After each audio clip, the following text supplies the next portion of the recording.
আজকে অনেক দুঃখ ভরা কণ্ঠে আমি একটা কথা বলতে চাই বন্ধু, সেটা হচ্ছে কৈমারি ইউনিয়ন, জলঢাকা থানা, নীলফামারী জেলা, এবং এটা হচ্ছে আলশিয়াপাড়া, এবং এর সামনে একটা প্রাইমারি স্কুল আছে, এবং এই পাশে আমাদের যখন নদী পার হয়ে আসি এই পাশে 500 পরিবার অন্তত আছে।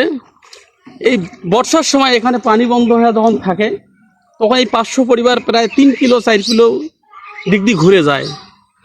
তো আমি একজন এখানে আছে আমার দিদি ভাই, তার কাছ থেকে শুনবো। আচ্ছা, এই এই এই ইসলামিক মেম্বার চেয়ারম্যান হয়েছিল, তারা কি দেখে নাই? মেম্বার সাহেবের ঘর আসে ভোট নেয়, কবলে ফুল করে দেবো তো দেয় না।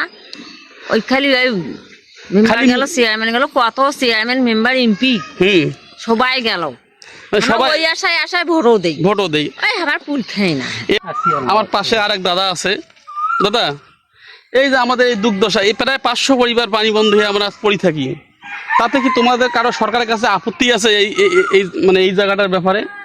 আপত্তি কি সরকারে যখন আইসে তখন ইলেকশন আসলে এই পুল দেবে আর নাপানাপি করি যায়, মুক্ত করে যায়, আর ভোট নেওয়া হইলে আর কিছু নাই, আর কিছু নাই। না, পরে আমাদের খবর নাই, পরে আমাদের যে দুর্দশা সেই দুর্দশায় থাকে।